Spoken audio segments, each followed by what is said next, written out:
On the radio, there we go, had a little bit of a battery change there.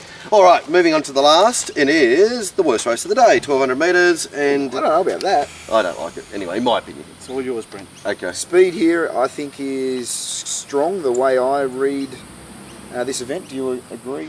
Well, it's a large field. There's a dozen on-pace horses, so they have to sort themselves out somehow. Yeah. Mersu, Religify, El Sasso I had in the van, but Religify and Mersu are very fresh, so I'd expect them to be keen. And the next bracket I had Le Cordon Bleu, my favourite, Mount Nebo, Supreme Effort, good plays. All right, you can have the floor. The horses that suited the expected speed that I saw in this race was Le Cordon Bleu, who gets the 1200 at Randwick on the back of an encouraging run at the Gold Coast. I just sort of got a little bit too far out of its ground, and 1100 metres at the Gold Coast is not an easy track to be chasing, and then especially when a horse, what was the thing that won the race? It was Hassan Eagle, settled sort of just on the back of the speed and has a really good turn of foot late too. So I'm expecting Le Cordon Bleu to just be parked in behind the speed, get every opportunity to get out and finish over the top of them. Metallic Crown is a 3-year-old with no weight here, resuming for Chris Waller with Andrew Adkins on board. He's a horse who... Why is he bothered? Why has he gone the claim? Gets down pretty light. But does he need it? I'm not sure, but... I found that a curious booking, that's why I raised it when you mentioned it. I think he's got a bit of depth to his form, where he beat Tatouche, Kimberley Star, Kenny Scent, which in a Ming Dynasty, I think that sort of bodes well for this event.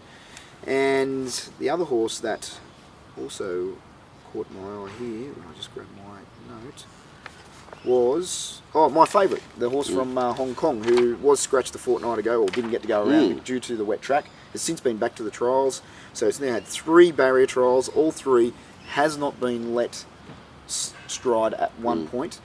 I can see this horse sitting midfield, speed on helps.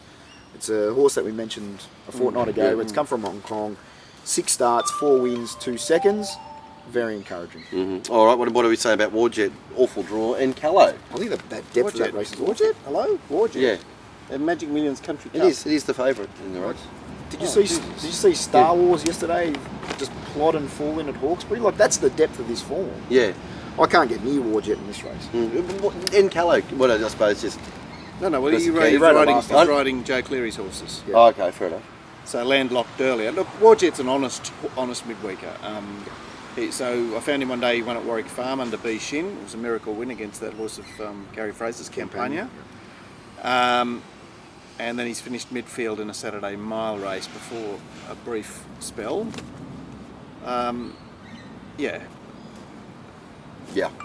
Most likely Easer. Yeah, okay, most likely Easer, there he is. All right, okay, so you're playing in the race, what have you got on top? The Cordon Bleu. Yeah, exactly. That's Le Cordon Bleu. Yeah, take slow steps backwards and just slowly remove yourself from the race and then run as fast as you can. Yeah, I was my favourite, the Cordon Bleu and Metallic Crown. Beautiful. That's recommended. All right, well, there it is. Randwick. We're there tomorrow. Voila. Lovely, cool. Thank you, ladies. Do we make sense? Well, yeah, go on. We'll go with you. Okay. All right, well, that's that. We'll be back with the Punter Show on Monday. Back to Monday for Punter Show. Our first Monday show of the year. That's right. All right, we'll see you are then. we? Yes. We are. Cool. Thanks, Brent. Thanks, No Mark. problem. All the best. Good luck. Cheers. Done.